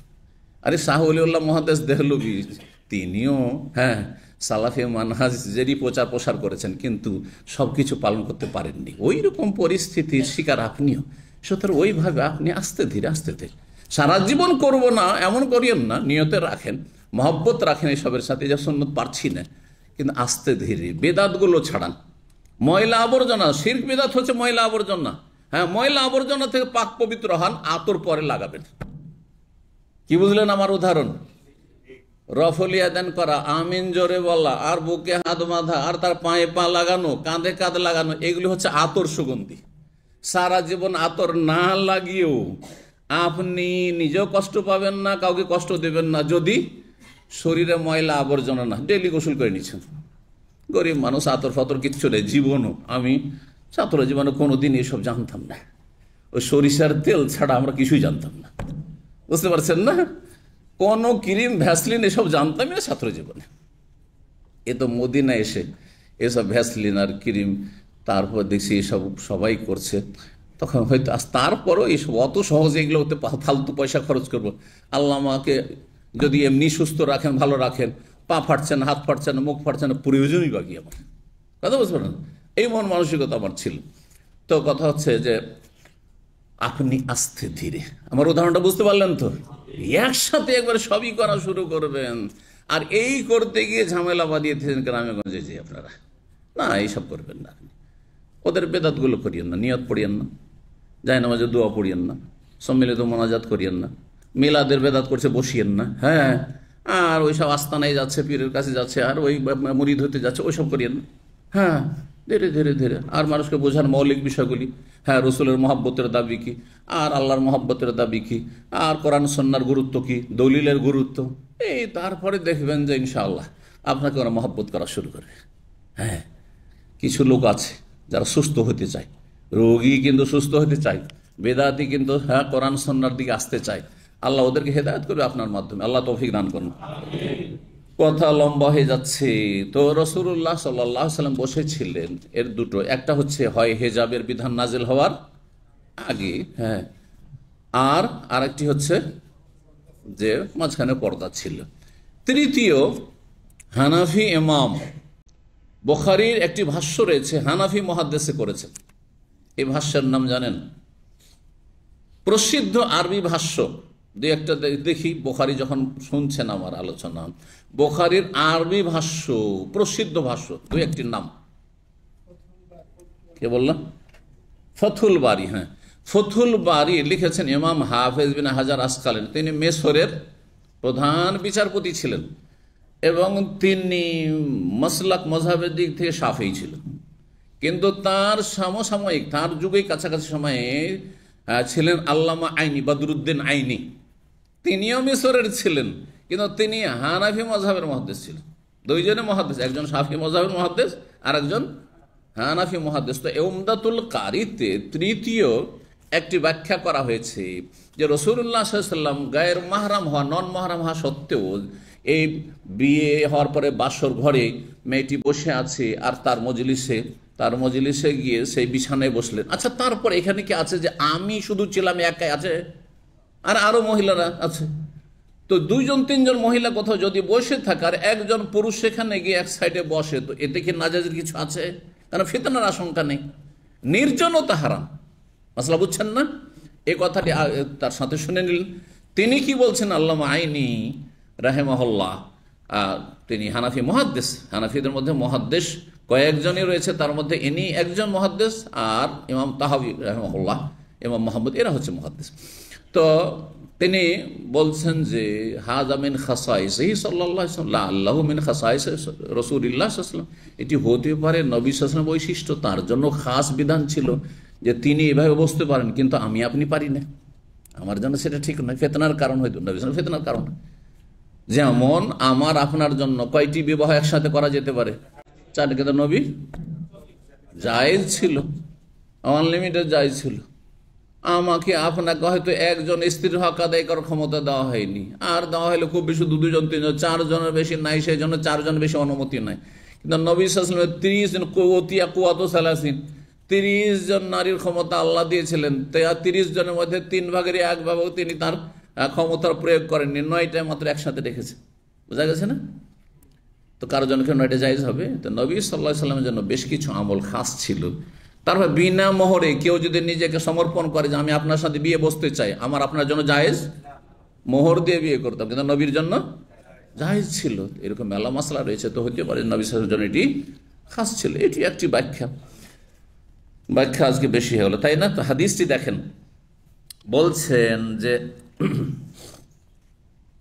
আমার বিছানায় বসলেন রাসূলুল্লাহ সাল্লাল্লাহু আলাইহি ওয়াসাল্লাম, এসে কামাজলিসকা মিন্নি, যেমন তুমি আমার বিছানায় বসে আছো, এতটা দূরাদূরি একই বিছানায়। ফাজাআলাত জুয়াইরিয়াতুন, নবী সাল্লাল্লাহু আলাইহি ওয়াসাল্লাম এসেছেন আর বিবাহ বাসরের দিন, সেই দিন কিছু ছোট মেয়েরা, নাবালিকা মেয়েরা, জুয়াইরিয়া তাসগীর, জারিয়াতুন মানে বালিকা, আর সেটা যাতে করে কেউ না বোঝে সেই বালিকাগুলো সাবালিকা হয়েছিল, সেই জন্য জোয়ার তাসগীর করা হয়েছে। জি, বড় ছেলে হ্যাঁ ইবনুন, হ্যাঁ ইবনি, কিন্তু ছোট ছেলে ইয়া বোনাইয়া, তাসগীর হে বৎস, ছোট ছেলে নাবালক ছেলেদের ক্ষেত্রে। জি, ফাজাআলাত জুয়াইরিয়াতুন, তখন কিছু ছোট মেয়েরা আমাদের বংশের গোত্রের নানা, ইয়াদরিবনা বিদ্দুফ, দফ বাজাইতে শুরু করলো। নবী সাল্লাল্লাহু বসে আছেন, আর বিয়ে উপলক্ষে কি করতে লাগলো, সে নাবালিকা মেয়েগুলি দাপ বাজাইতে শুরু করলো। ওয়ায়ান্দবনা, আর তারা শোক গাথা গাইতে শুরু করলো। শোক গাথা বুঝেন, কোনো শোক জীবনে নেমে এসেছে অথবা জাতির ওপর নেমে এসেছে কোনো ক্ষেত্রে, তখন ওই শোক গীতি যেটাকে বলা হয়, শোকের কথাগুলি ছন্দ আকারে, পদ্যের আকারে বা কবিতার আকারে কি করা, আবৃত্তি করা, এটাকে বলে শোক গাথা। কারণ শের শায়েরির কবিতার বিভিন্ন প্রকরণ আছে, অনেক। বিজয়ের কবিতা আলাদা, হ্যাঁ, আর বিভিন্ন ভালো দৃশ্য দেখে কবি যারা কাব্য রচনা করে, সাহিত্যের ময়দানে যারা পারদর্শী, তারা এইসব ভাগগুলি জানে এবং এগুলি লেখাপড়া হয়, সাহিত্যের লেখাপড়া করা হয় প্রত্যেক ভাষায়। তো তারা তখন কি করে শোক গাথা গাইতে লাগলো, মানে গীত গাইতে লাগলো। এক কথায় সেই গীতগুলি ছিল কি, শোক গাথা। তো তার একটা অংশ কি ছিল, মান কোতেলা মিন আবাই ইয়াউমা বাদরিন, যারা নিহত হয়েছে আমাদের পূর্বপুরুষদের মধ্য থেকে বদরের যুদ্ধে। বদরের যুদ্ধে 313 জন সাহাবাই কেরাম গিয়েছিলেন, হ্যাঁ, আর তার মধ্যে শহীদ হয়েছেন, হ্যাঁ, বেশ কিছু সাহাবাই কেরাম শহীদ হয়েছেন। তো বলছে ইজ কালাত ইহদাহুন্না মান কোতালা মিন আবাই ইয়াউমা বাদরিন, বলার পর আর একটা ছন্দ বলতে গিয়ে একজন মেয়ে তাদের মধ্যে নাবালিকা বলছে, ওয়াফিনা নাবিয়ুন ইয়ালামু মা ফি গাদিন, আমাদের মাঝে একজন নবী অবস্থান করছেন, বা মদিনায় আছেন আমাদের নবী, যিনি কালকের খবর জানেন। কি বলে ফেললো, কচি কাছে মেয়েরা অত আকীদা বুঝেন না, আবেগে মহব্বতে নবী যেমন তেমন নবী আমরা পাইনি, তিনি কালকের খবর রাখেন। ইয়ালামু, জানেন, মা ফি গাদিন, যে কালকে কি ঘটবে। কথা ঠিক না শিরকি কথা? কিন্তু বুঝা গেল যে অজ্ঞাতবশত না জেনে যদি শিরকি কথাও কেউ বলে দেয়, তাহলে আল্লাহ ধরবেন না, তবে যারা আশেপাশে আছেন তাদের কি করে দিতে হবে, সংশোধন করে দেওয়া ফরজ। সাথে সাথে নবী সাল্লাল্লাহু আলাইহি ওয়াসাল্লাম ছাড় দিলেন না, যে চলো নাবালিকা বুঝেন না, হ্যাঁ, লিসা বুজুরা চলবে, এগুলো কিছু লোকের এইসব করে না, আমি মুশকিল, হাজা বুজুরা চলবে। আরে বজুরা তো আপনি তো বজুরেন না, আপনি দেখছেন চোখের সামনে, এই অপরাধগুলি সংশোধন করাইতে হবে। আরে ভাই পোলাপান কি করবেন, আমরাও তো এরকম ছিলাম, কিছু বোকা লোক এরকম আছে, ছেলে মেয়ে খারাপ হয়ে যাচ্ছে, আমরাও তো একদিন এরকম করেছি। বেহায়া কিছু লোক আছে সমাজে, ওদের ছেলে মেয়েরা ভালো হয় না। আপনারও ফরজ দায়িত্ব, আপনি মাসউল আন রাইয়াতিহি, আপনার রাখালি সম্পর্কে দায়িত্ব সময় জিজ্ঞাসা করা হবে কিয়ামতের মাঠে। আমাদের মাঝে একজন নবী রয়েছেন, ইয়ালাম মাফি গাদিন, কালকে কি হবে তা জানেন। যদি এটা ইসলাম হইতো, বেরেলভী মাজার পূজারীরা কি বলছে, নবী আলেমুল গায়ব। এই শোক গাথায় কি রয়েছে, যে নবী আলেমুল গায়ব। যদি এটা ঠিক হইতো তো নবী আপত্তি করতেন? কি বলছেন, ফাকালাস, চট করে বলছেন রাসূল, দাই হাযিহি, এই কথাটি ছেড়ে দাও, এই কথাটি বাদ দাও। ওয়াকুলি বিল্লাযী কুনতা তাকুলিন, বাকি যেই কথাগুলি বলছিলে কবিতায় সেগুলি বলতে থাকো, অন্যান্য গীতগুলি বলতে থাকো, কিন্তু এই অংশটুকু বাদ দিয়ে দাও। জি, 50 নম্বর অধ্যায় বলছে বাবু কাউলিল্লাহি তাআলা, এই অধ্যায় হচ্ছে মহান আল্লাহর এই বাণী তাফসীর সম্পর্কে। ওয়া আতুন নিসা সাদকাতিহিন্না নেহলা, তোমরা নারীদেরকে তাদের মোহর দিয়ে দাও, নেহলাতান, হ্যাঁ, সন্তুষ্ট চিত্তে, স্বতঃস্ফূর্তভাবে। মোহর দেওয়ার ক্ষেত্রে যেন কৃপণতা না আসে, 9-6 না হয়, কাটছাট না হয়, দিচ্ছি দেখা যাবে, থাক ওই শেষখানে মাফ নিয়ে নেব, হ্যাঁ, 1000 1 টাকা, 500 1 টাকা, 100 1 টাকা নগদ, বাকি সব ফাঁকি। এসব দেশীয় বিয়ে আমাদের দেশ, তাই না? জি, এখন কত হয় নগদ? অনেকদিন থেকে এসব বিয়ে শাদী, বেদাতি বিয়ে শাদী দেখিনি, সেই জন্য বলছি। হ্যাঁ, না, নগদ কতটা দেওয়া হয়, আর বাকি যা রাখা হয় তো ফাঁকি। মানে এক সময় ছিল বেজোড় হইতে হবে, এজন্য 1 টাকা বাড়াইতে হবে। হ্যাঁ, 51 টাকা আমরা দেখেছি। কত টাকা নগদ? 51 টাকা নগদ। তারপর 101 টাকা নগদ, একটা আছে, এই যে আছে। আর অল্প স্বল্প এটি নগদ, আর বাকি সব বাকি, ধোকাবাজি। তো বলছেন, আল্লাহ কি বলছেন, নারীদেরকে বিয়ে করবে তাহলে কি দাও, মোহর দাও, না যৌতুক নাও। ইসলামকে উল্টো করে দিয়েছে। এই জন্য আরবরা যৌতুককে কি বলে জানেন?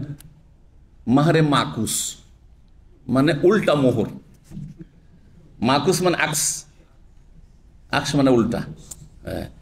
আকসুস স্যার একটা মোখালাফ, এখানে পেনাল্টি গ্রাম আছে। যদি ধরেন এই রাস্তাটা তো অন্য, ওই দিক থেকে আসবেন গাড়ি, যদি এদিক থেকে ঢুকে পড়েন, এটা তো আপনার মোখালাফা গ্রাম আসবে আকসুস সাইর, মানে আপনি রুটের উল্টো দিকে চলেছেন, এত টাকা মোখালাফা। জি, কত টাকা আছে আজকাল? 1000, হ্যাঁ 3000 আছে। সুবহানাল্লাহ, 1000 ছিল এক সময়, 3000 পৌঁছে গেছে, তার আগে 900 ছিল। আল্লাহ মাফ করুক, আল্লাহ হেফাজত করে এসব অনিষ্ট থেকে। জি, তাড়াহুড়া করবেন না যারা গাড়ি চালাচ্ছেন। তো নারীদেরকে মোহর দেওয়াও দিয়ে বিয়ে করে নিয়ে এসো, এই আয়াতটিতে স্বতঃস্ফূর্তবাদিতে বলা হয়েছে। কয়েকটি আয়াত রয়েছে মোহর সম্পর্কে কোরআনে। আর এক আয়াতে আল্লাহ বলছেন, কি বলছেন তাতে, যে তোমরা ওয়ান তাবতাগু বিআমওয়ালিকুম, তোমরা নারীদেরকে স্ত্রী তলাশ করো তোমাদের ধন সম্পদের বিনিময়ে, পয়সা দিয়ে আসো, মোহর দিয়ে আসো আর উঠিয়ে নিয়ে আসো। আর এখন বলছেন না, তোমার মেয়ে চাই তোমার ধন সম্পদ সহ। হ্যাঁ, তাবতাগু, হ্যাঁ, নেশা মা আমওয়ালিহা, তাই না? পয়সাও চাই মেয়ের বাবার। আল্লাহু আকবার, এইসব ডাকাতি, দিন দুপুরে ডাকাতি, হারাম কাবিরা গুনাহ, এইরকম বিবাহতে কোনো বরকত নেই। ভালো বিষয়। এই জন্য আজকাল অধিকাংশ লোক অশান্তিতে ভুগছেন যারা বিয়ে শাদী করে ব্যাকগ্রাউন্ডে দেখবেন যে হারাম কাজ করেছেন, হারাম কাজ করেছেন। তওবা করে ফিরে আসেন, সংশোধন করেন। আমাদের এখানে এক ছাত্র ছিল, অনেক ভাইরা চিনেন, তরিকুল ইসলাম চিনেন? অনেকে চিনে, পুরাতন ছাত্র, 2008, 10, 12 পর্যন্ত ছিল, মনে নেই ঠিকভাবে। এমন একটা মাদ্রাসা করেছে, হ্যাঁ বাংলাদেশ, হ্যাঁ পাবনা ঈশ্বরদীত, বুঝতে পেরেছেন? তো সে আমাদের খুব কাছের ছাত্র ছিল, ইসলামিক সেন্টারের একনিষ্ঠ কর্মী। ডিউটি শেষ হলে এসে বসে যেত, সেন্টারে চলে আসতো। মাশাআল্লাহ, কম্পিউটার অনেক কাজ করে দিয়েছে, জাযাকাল্লাহ খাইর। আর মাদ্রাসা করেছে। তো সে যখন গোড়া একটা মযহাবী ছিল, আর মানে বিদাতি ঘরানার ছিল কথা, ঈশ্বরদীতে কোনো আহলে হাদিস ছিল না। তো পাবনাতে আছে কিন্তু ঈশ্বরদীতে ছিল না। আমি কিন্তু বাংলাদেশে মেলা খবর রাখি, তাই না? জি, কোনখানে আহলে হাদিস জন্মসূত্রে কিছু আছে, কোনখানে নাই, খবর আছে। তো যাই হোক, এখন সব জায়গায় হয়ে গেছে আলহামদুলিল্লাহ, কোরআন হাদিসের অনুসারীরা। তো সে আমাকে এসে বলল যে আমি তো হোন্ডা মোটরসাইকেল নিয়েছি আমার শ্বশুরবাড়ি থেকে, তো কি করব? তাহলে আমি তো তওবা করতে চাই। আমি বললাম, তোমার তওবা হচ্ছে যে তুমি মোটরসাইকেল যদি রাখতে চাও, যত টাকায় মোটরসাইকেল বর্তমান মূল্য, ওই টাকাটা দিয়ে আসো। মানে তোমার পুরাতন না, তুমি ইউজ করেছো, তোমার শ্বশুর তো ইউজ করেনি, সুতরাং নতুন মোটরসাইকেল এই যেইটা তুমি ইউজ করছো, এইটার এই ব্র্যান্ডের কত টাকা, ওই টাকাটা দিয়ে আসো। না হলে আর একটা করতে পারো যে মোটরসাইকেলটা দিয়ে চলে আসো, আর তার সাথে যে তোমরা ব্যবহার করার কারণে যেই ঘাটতিটা হয়েছে সেই পয়সাটা দিয়ে আসো। তো হঠাৎ সে দেশে গেল, ছুটিতে গেল, আর যাওয়ার পরে সে তার মোটরসাইকেলটা চালিয়ে গিয়ে, আচ্ছা তারপর আশ্চর্য, যৌতুক নিয়েছে এই ব্যক্তি, হ্যাঁ, আর সে এখানে থাকে 2 বছর 3 বছর, তারপরে দেশে যায়। আর ওর মোটরসাইকেল আপনার জয়েন্ট ফ্যামিলিতে থাকে, একসাথে মানে কিরকম ভাই, শুধু ভাইদের সাথে না, ওর বাপ চাচারা 5 ভাই একসাথে থাকে। তো এই মোটরসাইকেল কে ব্যবহার করে? তার চাচাতো ভাই।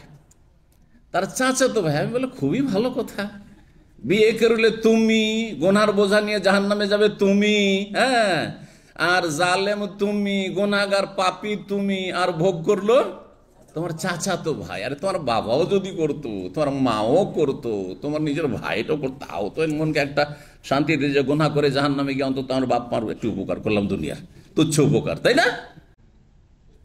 আস্তাগফিরুল্লাহ ওয়া আতুবু ইলাইহি। তা আমি বললাম যে এই কাজ করো। হ্যাঁ, মোটরসাইকেল নিয়েছে, যাওয়ার পর তো শ্বশুর বাড়ি গেছে, আর যাওয়ার পরে মোটরসাইকেল দিয়ে শ্বশুরকে বলছে যে এই মোটরসাইকেল থাকলো, পকেট থেকে টাকাটা বলছে, এই টাকা ধরেন। ও নিবে না শ্বশুর, বলছে না আমি এমনি দিয়েছি, আমি খুশি হয়ে দিয়েছি। আরে খুশি হয়ে কেউ দেবে নাকি? সমাজ বাধ্য করেছে, মেয়েটাকে সুখে রাখবো এই স্বপ্ন বাধ্য করেছে, সমাজের চাপ, পরিবারের চাপ, মেয়েটাকে সুখে রাখতে হবে, যার ফলে দিচ্ছে। কেউ দেবে না কেন? আরবরা কেন দেয় না? কোটিপতি, তারপরে কথা বুঝতে পেরেছেন? তাহলে এ কথা বললে আপনার যৌতুক জায়েজ করলে হবে না, চাইনি, কিন্তু ওরা নিজে থেকে দিয়েছে, চাপের মুখে দিয়েছে। আপনার বাবা মায়ের যে তীরের মতো আঘাত করা কথা আপনার যে স্ত্রীকে যখন তখন, ছোট লোক তোর বাবা তোর মা কিছুই দেয়নি আমার ছেলেটাকে, নাই আমরা চাইলাম না। আমি একজন দাড়িওয়ালা লোকের কথা বলছি, আমাদের পরিচিত, বিয়ে করেছে আর তার শ্বশুররা কিছুই দেয়নি। ওই বিয়েতে কিন্তু আমি খুব জড়িত ছিলাম, বিয়ের ঘটকের মতো। একটা ভালো পরিবার, তো ছেলেটা যখন হেদায়েত হয়েছে দেশে, তো বিয়েটার ব্যবস্থা করে দিয়েছিলাম। কিছুই দেয়নি ওরা, দেখছে ধার্মিক ছেলে পেয়েছে আর দিব বাকি, কিছুই দেয়নি। তারপর সেই ছেলে নতুন নতুন ধার্মিক হয়েছে, তো বলছে যে না হয় আমরা চাইলাম না, তো একটা ভদ্রতা তো আছে। আজকালকার এগুলো ভাষা কিছু দাড়িওয়ালাদের, হ্যাঁ, সব দাড়িওয়ালা একই ক্যাটাগরির না। আরে মানুষের বিবেকটা আছে, না হয় চাই। আমরা যখন উদারতা দেখাইলাম, কিছু চাইলাম না, তাদেরও তো কিছু উদারতার প্রয়োজন আছে। সবগুলি এগুলি হারাম নাজায়েজ কথা, কথা বুঝতে পেরেছেন? ও টাকা ধনাবে, ধরবে না, পকেটে ঢুকিয়ে দিয়ে এসছে, পরে এসে বললো রিপোর্টটা যে এই কাজ করেছি। বলুন জাযাকাল্লাহ খের, তোমাকে আল্লাহ সত্যি হেদায়েত করেছে। এইটা হলো সংশোধন, এর নাম হচ্ছে তওবা। আর তওবা এই নয় যে আর আগামী দিনে নিব না, না না, এটা তওবা নয়।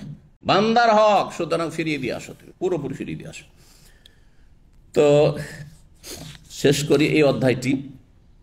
বলছেন ইমাম বুখারী ওয়াকাসরাতিল মাহরি ও আদনা মা ইয়াজুজু মিনাস সাদাক। যখন মোহরের কথা এই অধ্যায়ে আয়াত তাফসীর রয়েছে, নারীদেরকে তোমরা মোহর দাও নেহলাতান, স্বতঃস্ফূর্তভাবে, খুশি হয়ে, আনন্দ চিত্তে। তাহলে যদি কেউ মোহরের প্রাচুর্য রাখে, খুব বেশি পরিমাণে মোহর দেয়, তো জায়েজ কিনা, এটা একটি মাসলা। কোটি কোটি টাকা যদি মোহর দেয় তো জায়েজ কিনা। আবার ও আদনা মা ইয়াজুজু মিনাস, সর্বনিম্ন মোহর কতটা হওয়া আবশ্যক, সেটা একটা বিষয়। দুটো বিষয়, সর্বনিম্ন কতটা হইতে হবে, আর সর্বঊর্ধ্বে কোনো লিমিট আছে না, আনলিমিটেড যা ইচ্ছা তাই। আমার খুশি, আমি কোটি কোটি টাকার মালিক, ধন খুব, আমি কোটি টাকা দেবো বিয়ে করতে, অসুবিধা আছে নাকি? কোনো অসুবিধা নেই, মাসলা শুনে রাখেন। হ্যাঁ, চাপে রেখে এটা প্রথা বানিয়ে দেবো যে 1 কোটি টাকা ছাড়া বিয়ে হয় না, 1 লাখ রিয়াল ছাড়া বিয়ে হয় না, এটা ঠিক নয়, এটা ঠিক নয়। কিন্তু 1 লাখ কেন, কেউ যদি মনে করে আমি মিলিয়ন মিলিয়ন দেবো, কোনো অসুবিধা নেই, স্বতঃস্ফূর্ত আমি দেবো, আল্লাহ আমাকে দিয়েছে, আমি বিয়ে করে নিয়ে আসবো, আমি দেবো, কোনো অসুবিধা নেই। আবার কেউ যদি গরিব হয়, কিছুই না দিতে পারে, তো সর্বনিম্ন 10 দিরহাম দুর্বল মত, হ্যাঁ, তারপরে দিনারের 4 ভাগের 1 ভাগ, হ্যাঁ, যাতে চোরের হাত কেটে যায়, এটা হইতে হবে। এগুলো মত হচ্ছে মযহাবী কিছু কিছু মত, এগুলো দুর্বল। সর্বনিম্ন কোনো পরিমাণ নেই, 1 টাকাও হইতে পারে, টাকা তো দূরের কথা, একটা বোতলের পানি হইতে পারে, না হইতে পারে না, হতে পারে। আপনারা আশ্চর্য হচ্ছেন না? আচ্ছা, একটা বোতল, তারপর তো পানিটার মূল্য আছে, 4 আনা হোক আর 8 আনা মূল্য আছে, তাই না? কিন্তু কোরআন কারীমের তালিম, নবী সাল্লাল্লাহু আলাইহি ওয়াসাল্লাম বিয়ে দিয়েছেন না দেননি? কোরআন শিক্ষা, যদিও কোরআন শিক্ষার মূল্য অনেক বেশি, কিন্তু পয়সা তার হইল না, এটার তো একটা অ্যামাউন্ট আসবে, বিক্রি করলে 4 আনা পয়সা আসবে অন্তত। কিন্তু কোরআনে কারীম, হ্যাঁ, কোরআনে কারীম তো বিক্রি করার জিনিস না, বিক্রি করবে না। কোরআনের তালিম দিয়ে হইতে পারে, কোরআনের তালিম দিয়ে হইতে পারে। তাহলে এর ওপর আপনি কিয়াস করেন যে কম্পিউটারের তালিম দিয়ে হইতে পারে।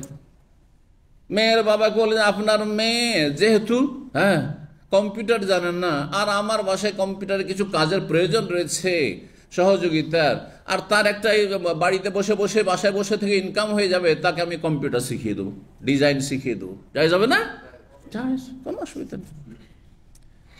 একটা লুঙ্গি দিয়ে বিয়ের জন্য প্রস্তুত যদি 2টা থাকতো তো 1টা দিয়ে দিতাম, তাহলে এটা দিয়ে বিয়ে হবে না? হবে, জায়েজ। কিন্তু কি শর্ত? মেয়ে পক্ষ রাজি হইলে, মেয়ে পক্ষ রাজি না হইলে তার চলবে না। বুঝতে পারছেন না? পারছেন না? এমন আজকাল বিয়ে হচ্ছে, কিছু ধার্মিক মেয়ে মাশাআল্লাহ বলছে আমার কিছুই লাগবে না। এবং শুনেছি ঘটনা বিভিন্ন জায়গাতে, মিডিয়ায়, সোশ্যাল মিডিয়াতে হোক অথবা ব্যক্তি পর্যায়ে শুনেছি যে আমাকে একটা উমরা করিয়ে দিলে হবে, কিচ্ছু চাই না, আমি হেদায়েত হয়েছি, আমি কি চাই, আমাকে একটা উমরা করিয়ে দিই, অসুবিধা নেই। উমরা আপনি ফ্রি করান, নয় পয়সা দিয়ে করান, যা দিয়ে করবেন করান, আপনি ফ্যামিলি নিয়ে চলে আসলেন, এখানে দামাম থেকে 100 রিয়াল উমরা করে হয়ে গেল, ওইটা মোহর হইতে পারে, পারে না? পারে না? মশলাটা বুঝছেন আপনাকে?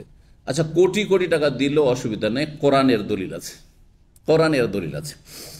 চলেন এই দলিল ইমাম বুখারী নিয়ে এসছেন।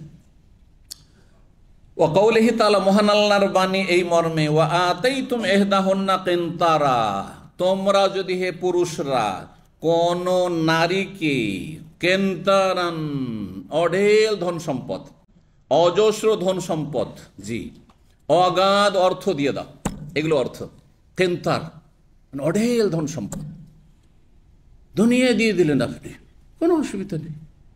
বিশাল আপনার কয়েকটা কোম্পানি, গ্রুপ অফ কোম্পানি আছে, একটা কোম্পানি গোটাই দিয়ে দিলেন আপনি, কোটি কোটি টাকা ইনকাম হচ্ছে তার থেকে, অসুবিধা নেই। কেন্তার, অজস্র ধন সম্পদ, 10-20 কিলো 50 কিলো 100 কিলো স্বর্ণ দিয়ে দিলেন, কোনো অসুবিধা নেই।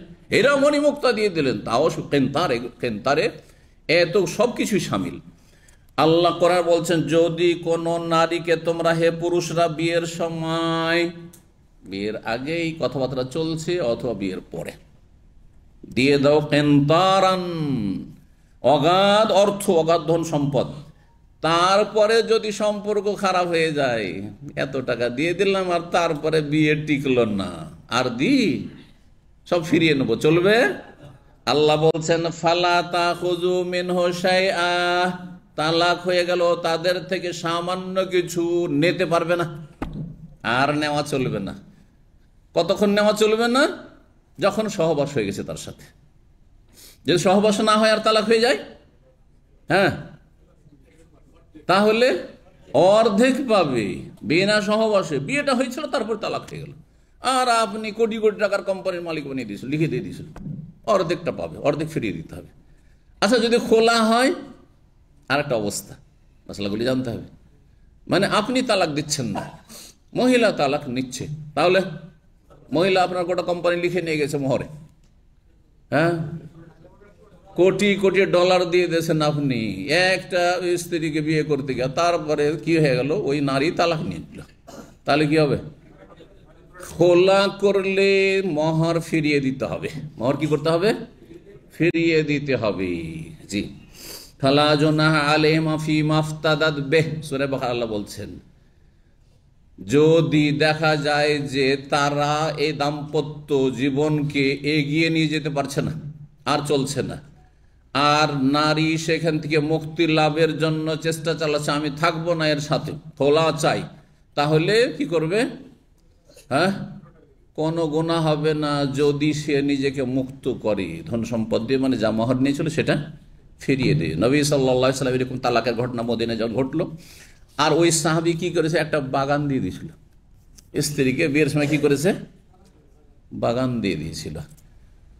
মহিলা এসে বলি, ইয়া রাসূলুল্লাহ, এই লোক যে আছেন না আমার স্বামী, তার আখলাক চরিত্রে কোনো দোষ দেখছি না, ভালো মানুষ, কিন্তু ধার্মিকও ঠিক আছে, কিন্তু আমি ওয়ানা আকরাহুল কুফরা ফিল ইসলাম, আমি মুসলিম একজন মেয়ে নারী, আর আমি এই আল্লাহর নাশুকরি আর স্বামীর নাশুকরি অকৃতজ্ঞ হয়ে জাহান্নামে যেতে চাই না, আমি এর সাথে আমার সংসার করা সম্ভব নয়। কিসের জন্য?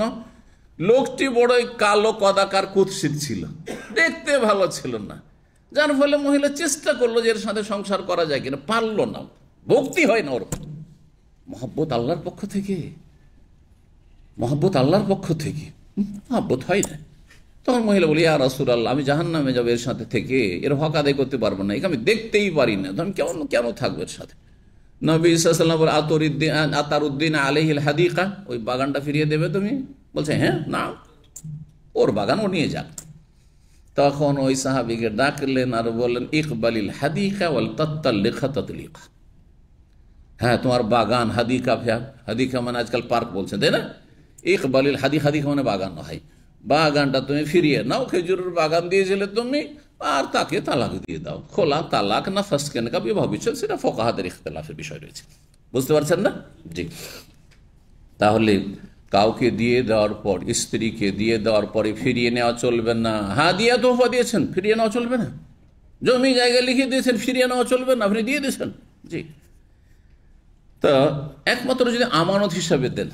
আবার আর একটা দেওয়া আছে যে আমি যেহেতু দেশের বাইরে আছি, জমিটা এখনই রেজিস্ট্রি করতে হবে, আপাতত এখন রেজিস্ট্রিটা করে না, পরের নামে না রেখে, সেটা তাকে আমানত দিচ্ছেন, কারণ এটা বোঝাপড়ার, হ্যাঁ, এটা আমারই ধন সম্পদ, সেটা ভিন্ন বিষয়। কিন্তু যদি বলেন তোমাকে এটা কি করলাম, হেবা করে দিলাম, তোমাকে এটা আমি, হ্যাঁ, দিয়েই দিলাম, তাহলে ফিরিয়ে নেওয়া চলবে না।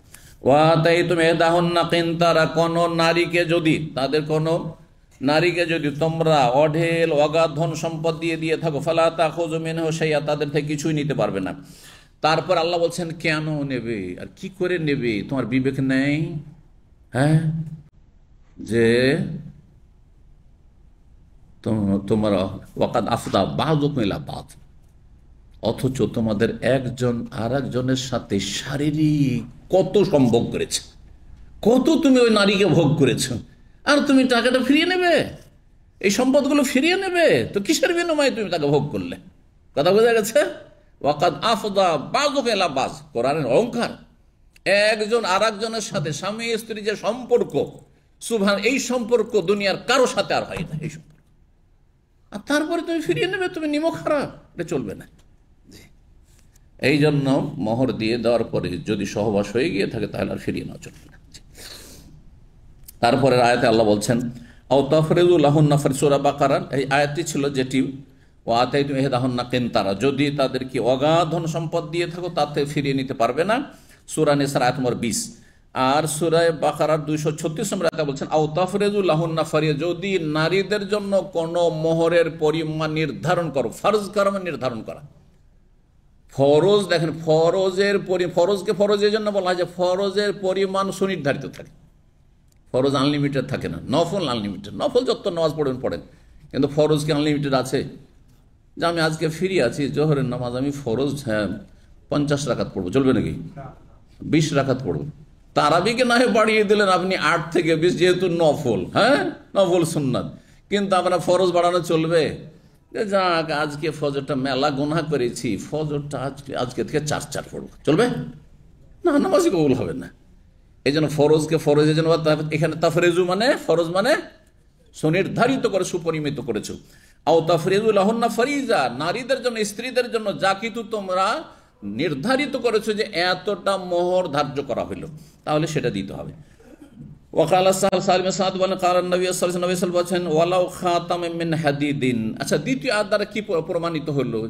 যে অগাধ ধন সম্পদ বলেননি, আমি 1000 টাকা দেব, 1000 রিয়াল, আমি 10,000 রিয়াল দিয়ে বিয়ে করবো, মোহর, সেটা এটা নির্ধারণ করলেন। সর্বনিম্ন দলিল নবী সাল্লাল্লাহু আলাইহি ওয়াসাল্লাম বলেছেন, সাহেলের হাদিসে কি রয়েছে? ওই লোককে, যে লোক বলেছে ইয়া রাসূলুল্লাহ আপনি যখন বিয়ে করতে চান না তাহলে আমার বিয়েটি দিয়ে দেন এই মেয়েটির সাথে, কি বলেছিলেন? ইলতামিস ওয়ালাউ খাতাম মিন হাদিদ, তলাশ করো বাড়ি থেকে যদিও একটি লোহার আংটি, 10 পয়সারও না, লোহার আংটি, চাঁদিও না, স্বর্ণ না, কিছু, সেটা দিয়ে যখন বিয়ে হইতে পারে। তাহলে সর্বনিম্ন কোনো পরিমাণ নির্ধারিত নেই মোহরের, যাতে মেয়ে এবং মেয়ের বাবা রাজি হয়ে যায়। একা মেয়ে রাজি হলে হবে না, কারণ হতে পারে মেয়ে প্রেমের ফেতনা লিপ্ত হয়েছে, যার ফলে সে আপনাকে চায়, আপনার কিচ্ছু চাই না, ধোকা খেয়ে যাবে, গর্তে পড়ে যাবে। সেই জন্য মেয়ের সাথে মেয়ের বাবা সম্মতি শর্ত, অলির সম্মতি ছাড়া এই মোহরের ক্ষেত্রে শুধু মেয়েকে রাজি করা যথেষ্ট না। 5148 নম্বর হাদিস আনাস রাদিয়াল্লাহু তাআলা আনহু তিনি বলেন আন্না আব্দুর রহমান বিন আউফ তাযাওয়াজা ইমরাতান আলা ওয়াজনি নাওয়াতিন। আব্দুর রহমান বিন আউফ রাদিয়াল্লাহু তাআলা প্রখ্যাত সাহাবী, তিনি একজন আনসারী মহিলাকে বিয়ে করেছিলেন একটি খেজুরের বিচি, খেজুরের আটি পরিমাণ স্বর্ণের বিনিময়ে। সেটি ছিল কি? খেজুরের আটির যে ওজন হয় অতটা ওজন পরিমাণ ছিল সেই স্বর্ণ। তো বলছেন যে বিয়ে করলেন, নবী সাল্লাল্লাহু আলাইহি ওয়াসাল্লাম দেখলেন তাকে কি, যে বাশাশাতাল উরস ফারাআন নবী সাল্লাল্লাহু আলাইহি ওয়াসাল্লাম দেখলেন যে বিয়ের আনন্দ তার চেহারায় ফুটে উঠেছে। দেখা হয়েছে বিয়ের একটা আনন্দ আছে, বিয়ের সময় চেহারাটা উজ্জ্বল থাকে, ভিতরের দিক থেকে আভ্যন্তরের দিক থেকে উজ্জ্বল থাকে, যে মনটা খুব খুশি আছে, মনটা খুশ, আমোদ ফুর্তিতে আছে।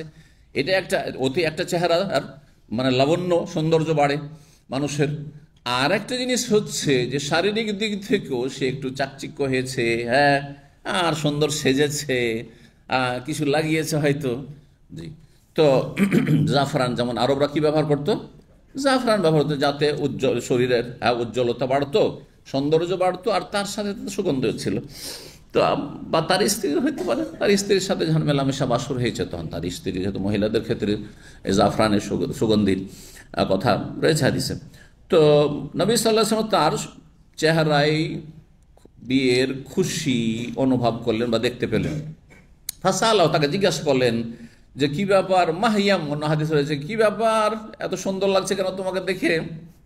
ফাকালা, তিনি বলছেন, ইন্নী তাযাওয়াজতু ইমরাতান আলা ওয়াজনি নাওয়াতিন, আমি একজন মহিলাকে বিয়ে করেছি একটি খেজুরের বিচি পরিমাণ স্বর্ণের বিনিময়ে। জি, কাতাদা রাদিয়াল্লাহু আনহু থেকে বর্ণনা করেছেন আব্দুর রহমান ইবনে আওফ, তাযাওয়াজ ইমরাতান আলা ওয়াজনি নাওয়াতিন মিন যাহাবিন, এই যে যাহাব স্বর্ণের কথা রয়েছে। এখানেই আজকের আলোচনা শেষ করি। ওয়া জাযাকুমুল্লাহু খাইরান ওয়া সাল্লাল্লাহু ওয়া সাল্লাম আলা নবিয়িনা মুহাম্মদ ওয়া আলা আলিহি ওয়া সাহবিহি আজমাইন।